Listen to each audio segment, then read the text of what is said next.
Buenas noches a todos, hermanos. Un gusto nuevamente poder estar y, bueno, poder verlos a través de esta pantalla.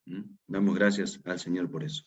Y estaba el deseo en mi corazón de compartir algo que a veces los creyentes, los cristianos, los hijos de Dios olvidamos. ¿Ah? Y lo recordamos porque el Señor nos manda cada primer día de la semana participar de la cena, participar de los símbolos, pero hay veces donde olvidamos el Dios que nosotros, cómo es el Dios en el que nosotros creemos. ¿Ah? Y esto debe llevarnos a nosotros a pensar, ¿sí?, a meditar en la palabra del Señor.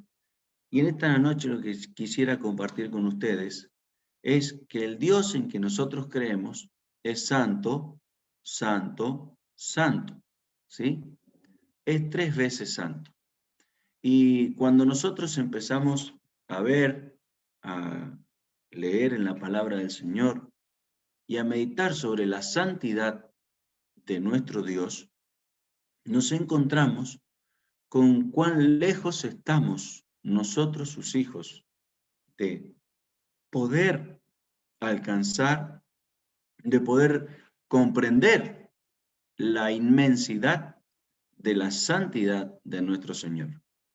Tal es así que muchas veces decimos, Dios es amor, Dios es espíritu, Dios es luz, pero Dios es santo, santo, santo. Cuando nosotros mencionamos la santidad de Dios, cuando nosotros vemos en la palabra de Dios, la palabra santo, santo, santo, solamente la mencionan los serafines en el cielo. Solamente estas 3 veces, esta palabra, se mencionan allá arriba en el cielo, no aquí en la tierra. Cuando los profetas, o cuando los salmistas, o cuando incluso Ana, escriben coros, himnos de adoración, de alabanza, ponen y leemos en las Escrituras, Señor, tú eres santo. Señor, tu nombre es santo. Y quisiera que viéramos en breves minutos en esta noche qué significa. En hebreo, recordemos que el Antiguo Testamento, la palabra de Dios, la Biblia, está escrita en hebreo, y significa separación, brillo. Separación significa brillo, significa limpio, pero también tiene otro tipo de significados. Respeto por los derechos ajenos. Fijémonos qué bueno es esto, recto, determinación a llegar a la meta justa sin desviaciones. Esto significa en el hebreo. Y en el Nuevo Testamento, y recordemos que el Nuevo Testamento está escrito en el griego, rectitud incorruptible garantizada. Rectitud incorruptible garantizada. Puro. Recordemos que Pablo le escribe a Timoteo, le dice, consérvate puro. Recordemos las palabras de nuestro Señor cuando nos dice, sed santos, porque yo soy santo. Y hermanos, la santidad es un proceso. Decimos que el creyente, cuando acepta al Señor Jesús en el corazón, cuando nace de nuevo, ¿sí?, se produce una regeneración. Nace esa persona de nuevo. Y en el momento en el que el creyente nace para Cristo, comienza la santificación. Comienza la santificación. Comienza ese camino hacia la santificación. Comenzamos a andar en el camino de la verdad. Comenzamos a andar en el camino de la luz. Comenzamos a andar en el camino de Dios, y Dios quiere de nosotros que nosotros seamos santos. ¿Cuál es el propósito de Dios para nuestras vidas? Es que nosotros lleguemos a la plenitud de su Hijo amado, el Señor Jesús. Que lleguemos a tener un parecido a su Hijo amado, al Señor Jesús. Es por eso que nosotros, cada uno de nosotros, debemos de buscar la santidad. Cantamos un himno que dice, procuremos todo la santidad sin la cual ninguno verá al Señor. Pero cuando nosotros venimos al Señor, ¿sí? El Señor nos llama santos. ¿Por medio de quién? Por medio de su Hijo, el Señor Jesucristo. No hay mérito en nosotros, pero sí por medio del Señor Jesús. Y luego comienza, como dijimos, el proceso de la santificación. Lo vamos a ver brevemente. Vamos a buscar en 2 Corintios, el capítulo 7 y el versículo 11. 2 Corintios, capítulo 7, versículo 11. Dice así Pablo a los Corintios: ¿por qué aquí esto mismo de que hayáis sido contristados según Dios? ¿Qué solicitud produjo en vosotros? ¿Qué defensa? ¿Qué indignación? ¿Qué temor? ¿Qué ardiente efecto? ¿Qué celo? ¿Y qué vindicación? En todo os habéis mostrado limpios en el asunto. Limpios, limpios, hermanos. Acá nos habla Pablo de la limpieza, de que debemos de tener los creyentes. Y el capítulo 11 del mismo 2 Corintios, el versículo 2, dice, porque os celo con celo de Dios, pues he desposado, dice, os he desposado con un solo esposo, para presentarnos como una virgen pura. Acá la palabra que encontramos es pura, para Cristo. Y después encontramos en 1 Timoteo, capítulo 2, versículo 5, en Tito, 1 Timoteo 5, 22, Tito, capítulo 2, versículo 5, Primera de Pedro, capítulo 3 y versículo 2, y Primera de Juan, capítulo 3 y versículo 3. Todos estos nos hablan de estar limpios de la contaminación del pecado. ¿Sí? Comenzamos un camino nuevo.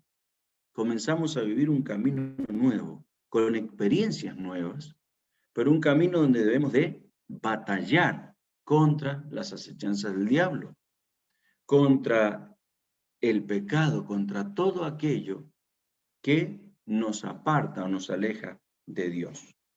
Y acá Pablo les escribe y les dice, hermanos, debemos de ser puros de pensamientos. Debemos de buscar cada día esta santidad. Nos vamos a ir al Antiguo Testamento. Vamos a buscar en 1 Samuel, en el Antiguo Testamento. En 1 Samuel, para conocer un poquito de nuestro Dios Santo. Y yo los invito a que luego ustedes, en las casas de ustedes, lean 3 capítulos de 1 Samuel. El capítulo 4, el capítulo 5 y el capítulo 6. Léanlo, porque estos 3 capítulos, el capítulo 5 y 6, están impregnados de la santidad del Señor. Están impregnados de la santidad de Dios. ¿Quién escribió el primer libro de Samuel en estos capítulos?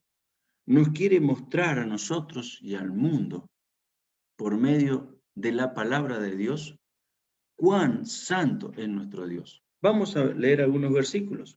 1 Samuel, dijimos, capítulo 4, vamos a leer el versículo 7 y el versículo 8. Dice así, vamos a leer versículos salteados. Rapidito, si no se nos va la hora. Versículo 7. Y los filisteos tuvieron miedo porque decían, ha venido Dios al campamento. Y dijeron, ay de nosotros, pues antes de ahora no fue así. Ay de nosotros, ¿quién nos librará de las manos de estos dioses poderosos? Entonces son los dioses que hirieron, dice, estos son los dioses que hirieron a Egipto, con toda plaga en el desierto. Capítulo 5, versículo 8. Dice, convocaron pues a todos los príncipes de los filisteos y dijeron, ¿qué haremos del arca de Dios de Israel? Ellos respondieron, pásese el arca de Dios de Israel a Gat, y pasaron el arca de Dios a Israel. Capítulo 6, versículo 2. Entonces los filisteos, llamando a los sacerdotes y adivinos, preguntaron, ¿qué haremos del arca de Jehová? Hacednos saber de qué manera hemos de volver a enviar a su lugar. Y el versículo 6 del mismo capítulo 6 dice, ¿por qué endurecéis vuestro corazón? Como los egipcios y Faraón endurecieron su corazón después que los había tratado así, no los dejaron ir y se fueron. El versículo 7 dice, haced pues ahora un carro nuevo y tomad luego 2 vacas que críen, las cuales no haya sido puesto yugo, y uncid las vacas y el carro y haced volver sus becerros detrás a su casa. Capítulo 6, versículos 19 y 20. Dice así, entonces Dios hizo morir a los hombres de Bet-Semes, porque habían mirado dentro del arca de Jehová.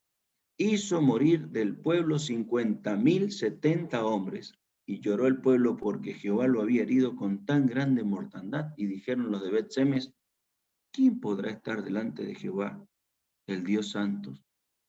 ¿A quién subirá desde nosotros? Y por último, segunda de Samuel, estábamos en primera de Samuel, vamos a primera de Samuel, capítulo 6, y yo quiero que luego lo lean ustedes, estos 3 capítulos en su casa. Y el versículo 3, pusieron el arca de Jehová sobre un carro nuevo y llevaron a la casa de Abinadab, que estaba en el collado, y Usa y Ahío, hijos de Abinadab, guiaban el carro nuevo. Hasta acá nomás. Vamos a leer. ¿Qué había pasado? Los filisteos habían tomado el arca de Dios del pueblo de Israel y lo habían llevado a su lugar, a su pueblo.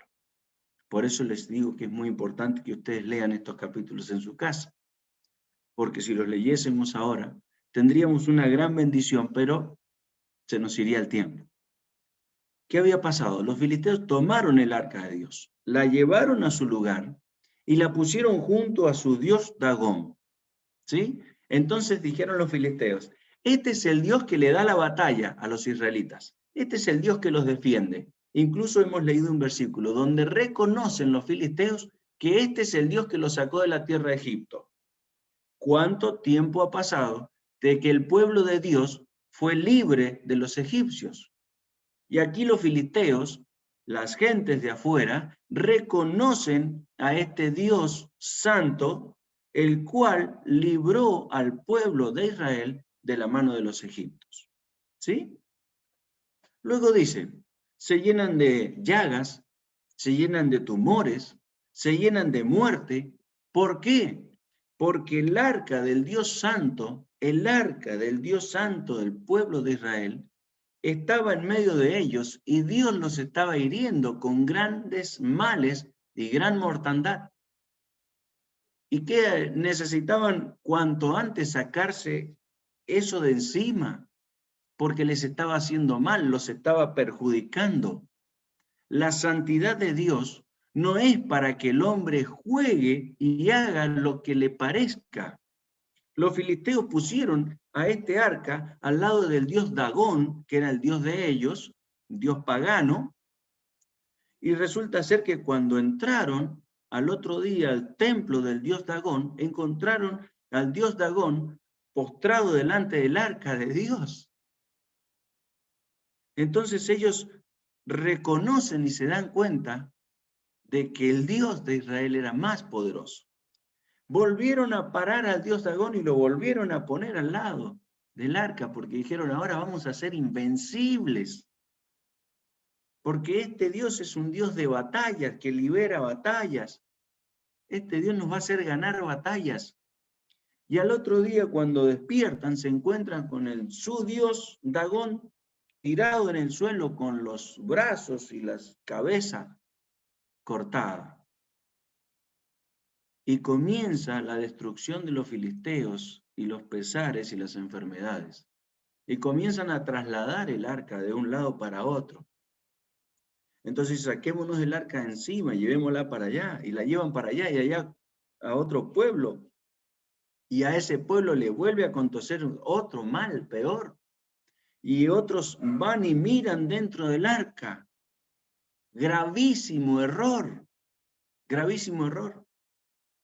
Murieron 50.000 hombres, como hemos leído, no recuerdo bien cuántos murieron, pero murieron muchos a causa de indagar en las cosas secretas de Dios y mucho más en su santidad. Entonces estos capítulos nos hacen ver que no es para cualquiera la santidad de Dios, que no es para el que quiera tomarla como quiera y hacer de Dios lo que quiera. Luego David, cuando se entera que el arca ha sido traída al pueblo, hace un carro nuevo, quiere llevar el arca, y aquí nos encontramos con Usa y Ahío, que hijos de Abinadab, que guiaban el carro. Y cuando el carro tropezó, no tienen mejor idea que poner la mano para que el arca no le pasara nada. Fue muy buena la intención de estos dos sacerdotes. Pero estaba la santidad de Dios ahí en ese lugar. Ningún hombre podía tocar. Ningún hombre podía tocar, porque en el hombre hay perversidad, porque en el hombre hay pecado, porque en el hombre hay mal, porque en el hombre hay una generación maldecida. Entonces la santidad de Dios está tan lejos, que el hombre no puede acercarse, no puede mirar, no puede curiosear, no puede ni siquiera tocar. Y David se entristeció, dice aquel día, y volvió el arca otra vez a su lugar. Había que averiguar cómo había que transportar el arca, cómo el arca era transportado. El arca no debía ser transportada en un carro, debía ser llevada por los sacerdotes en los hombros. Y ahí es como sucede lo que sucede. La santidad de Dios. Por eso los invito a que nuevamente lean luego en sus casas. El nombre de Dios, el nombre de su santidad lo encontramos en el Salmo 103, el capítulo 1, y equivale a su nombre santo. En el Nuevo Testamento nos dice, Jesús es el santo de Dios. Jesús es el santo de Dios, el puro, el limpio, el apartado. Lucas capítulo 1, versículo 35, Lucas 4:34. Ahí encontramos como el Señor Jesús, el Santo de Dios, y Mateo capítulo 1 y versículo 24. Nuestra experiencia como cristianos, por ser el Señor Santo, nosotros los cristianos somos llamados santos. ¿Sí? Somos llamados santos delante de Dios. Entonces encontramos, ¿sí?, en la palabra del Señor, Hechos capítulo 9, versículo 13. Lo vamos a buscar y lo vamos a leer. Hechos capítulo 9 y el versículo 13. Dice así: Entonces Ananías respondió, Señor, he oído de muchos acerca de este hombre cuántos males ha hecho a tus santos en Jerusalén. Llama a los santos en Jerusalén. Romanos capítulo 1, versículo 7. Romanos 1:7.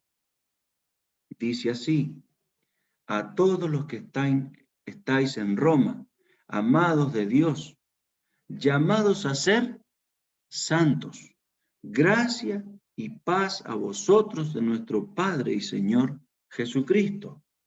El mismo capítulo, el mismo libro, capítulo 16, Romanos capítulo 16 y versículo 15, dice así: Saludad a Filólogo, a Julia, a Nereo y a su hermana, y a Olimpas, y a todos los santos que están con ellos. Santos. ¿Por qué dice santos? Porque habían creído en el Señor Jesús y porque el Señor Jesús es santo. Dios nos ve a nosotros como santos. ¿Sí? Ahora nosotros adquirimos esta santidad de dos maneras. Una es posicional. Creemos en el Señor Jesús y Dios nos ve santos.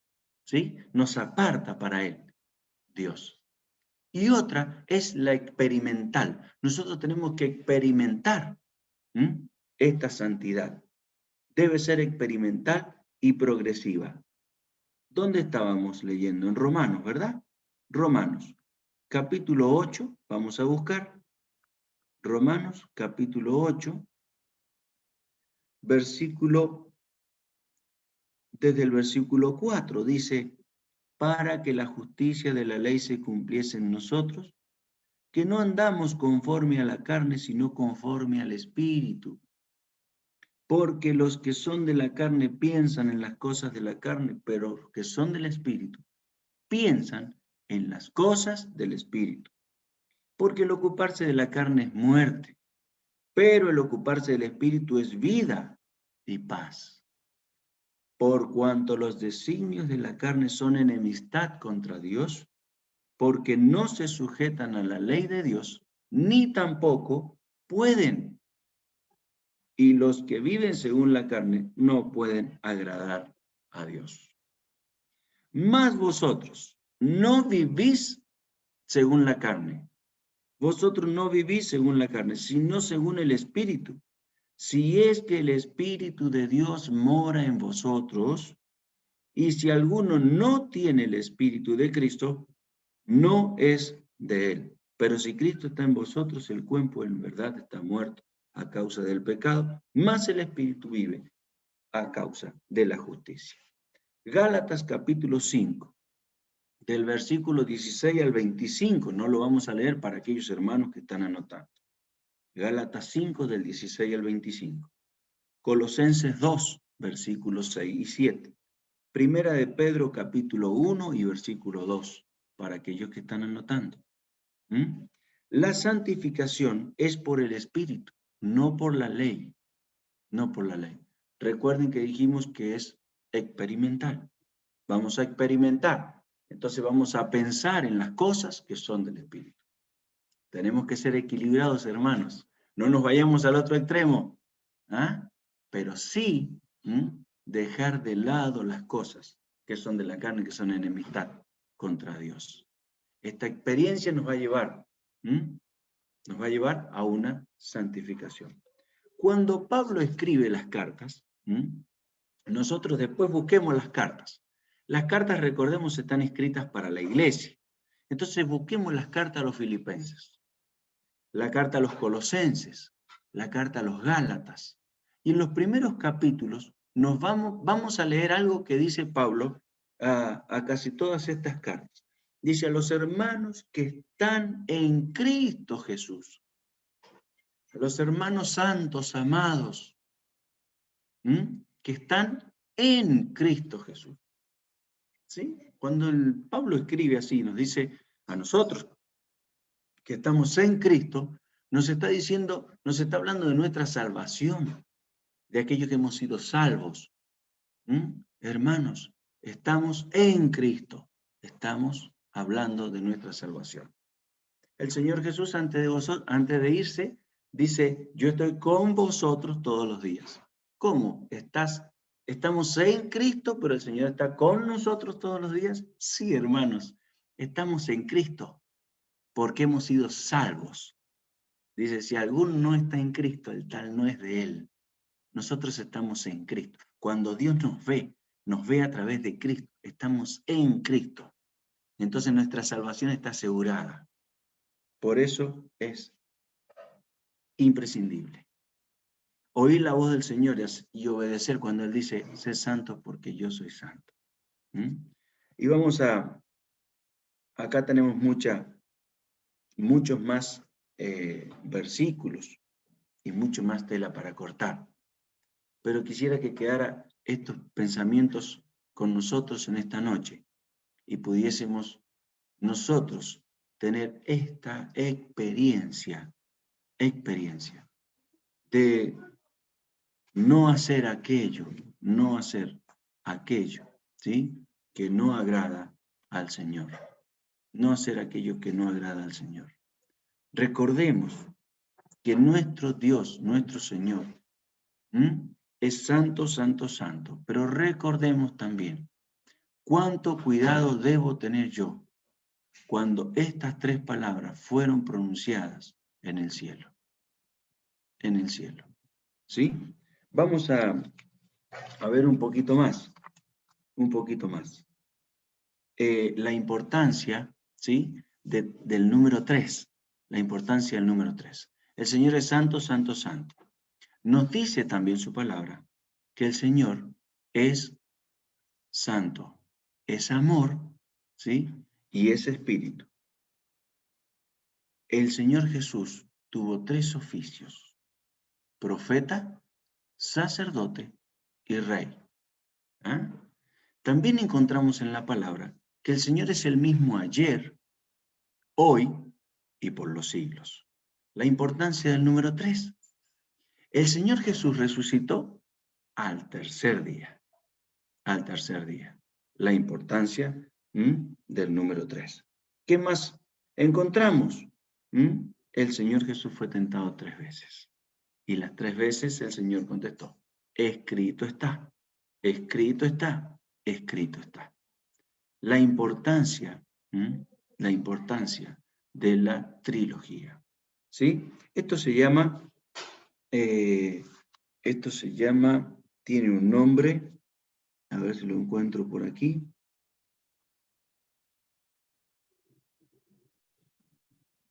La trilogía. Bueno, no lo encuentro ahora. Tiene un nombre que significa, su significado es comunión, aprobación y consumación en perfección. ¿Ah? Dios es Dios, es espíritu y es el Señor Jesús como hombre. La importancia. Vamos a buscar en Isaías el capítulo 6 y el versículo 3 para ir terminando. Isaías, el capítulo 6, capítulo 6 dijimos, y el versículo 3. Dice así, vamos a leer del versículo 1. En el año que murió el rey Usías, vi yo al Señor sentado sobre un trono alto y sublime, y sus faldas llenaban el templo. Por encima de él había serafines, cada uno tenía 6 alas, con 2 cubrían sus rostros, con 2 cubrían sus pies, y con 2 volaban. El uno al otro daba voces diciendo: Santo, santo, santo, Jehová de los ejércitos, toda la tierra está llena de tu nombre.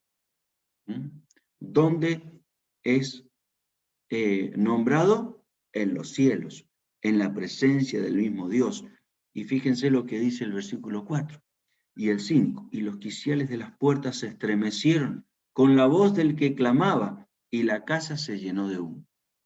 Entonces dije: ay de mí, que soy muerto, porque siendo hombre inmundo de labios, mis ojos, porque siendo hombre inmundo de labios y habitado en medio del pueblo que tiene labios inmundos, han visto mis ojos al Rey, Jehová de los ejércitos. Acá el profeta está escribiendo, ¿sí? Y dice: ay de mí, porque mis ojos han visto al Rey y soy de labios inmundos y estoy en presencia nada más y nada menos que del Santo, Santo, Santo. Con nuestra mente finita no alcanzamos a entender y a comprender la grandeza, la inmensidad de la santidad de nuestro Dios. Podemos imaginarnos cosas, pero cuando estemos verdaderamente con el Señor, Porque este cuerpo sabemos que va a ser transformado para estar delante de la presencia del Señor. Porque es imposible que un cuerpo mortal como el que tenemos esté delante del Señor. Y aquí el profeta dice, ay de mí, soy muerto. ¿Y cuántos de nosotros un día llegamos a comprender, porque por medio del Espíritu Santo, porque el Señor nos hizo entender cuán lejos estábamos de Él, y llegamos a la presencia del Señor y dijimos, Señor, soy muerto, porque mis pecados han hecho esta separación entre tu santidad y yo. Porque mis pecados han hecho que no te busque, porque mis pecados han hecho que no reconozca a mi Señor y a mi Creador, porque mis pecados hicieran que el Señor Jesús muriera en aquella cruz de vergüenza y de ignominia. Señor, soy muerto, porque soy una persona inmunda, de labios, y habito en medio de hombres inmundos de labios. Y el Señor en su gran amor y en su gran misericordia nos ve a través de la cruz de Cristo. Miró nuestro corazón arrepentido, miró nuestra vida vacía, miró nuestra vida que estaba destinada a una condenación eterna a causa del pecado y nos otorgó su perdón. Y veo muchos aquí en esta noche y me alegra. Y veo varios que están escuchando. Pero si aún no conoces a este Señor Santo, Santo, Santo, si aún no has tenido un encuentro personal con este Señor, que lo único que quiere es el bien para ti, para tu alma, que lo que quiere es que obtengas una vida plena, una vida de victoria, una vida llena de esperanza, pero no una esperanza ficticia que pasa con el tiempo, sino la esperanza que está por encima de todas las esperanzas. La esperanza de vida eterna, la esperanza del no sufrimiento, del no llanto, como hemos escuchado en esta noche, un precioso coro que nos habla de que en la tribulación los hijos de Dios no estaremos. El Señor quiere esto para tu vida, quiere que reconozcas tu estado, que puedas decir como el profeta, ay de mí que soy hombre inmundo de labios, y puedas aceptarle en tu corazón, puedas reconocer que la sangre de Cristo derramada en aquella cruz del Calvario puede limpiar todos y cada uno de tus pecados. Que aquella sangre preciosa, pura y sin mancha, puede limpiar y perdonar una vez y para siempre, todos tus pecados, y puede darte una nueva vida. Una vida que comienza el Señor mirándote a través de Cristo y diciéndote ahora para los que están en Cristo Jesús, aquellos que han creído, aquellos que han aceptado, aquellos que son de Cristo. Quiere el Señor que puedas y que esta sea tu experiencia en esta noche. Y a nosotros, hermanos, que nos quedan muchas cosas por compartir, lamentablemente, porque anoche no pudimos tener reunión, pero el Señor nos va a dar otra oportunidad. Quisiera que, bueno, como ya les dije, insistentemente lean estos capítulos del libro de Samuel, estos 3 capítulos del libro de Samuel, y que el Señor pueda hacerles comprender o hacerles ver en su gran amor y en su gran misericordia la grandeza de su santidad. Apocalipsis, capítulo 15 y versículo 6. Dice, grandes y maravillosas son tus obras, Jehová Dios Todopoderoso. Justos y verdaderos son tus caminos, Rey de los santos. ¿Quién no te temerá, oh Señor, y glorificará tu nombre? Porque solo tú eres santo, por lo cual todas las naciones vendrán y te adorarán. Que el Señor bendiga cada una de sus vidas, que el Señor los siga cuidando y protegiendo como lo ha hecho hasta el día de hoy, y siempre los recordamos con mucho amor en nuestros corazones. Muchas gracias, que el Señor les bendiga. Buenas noches.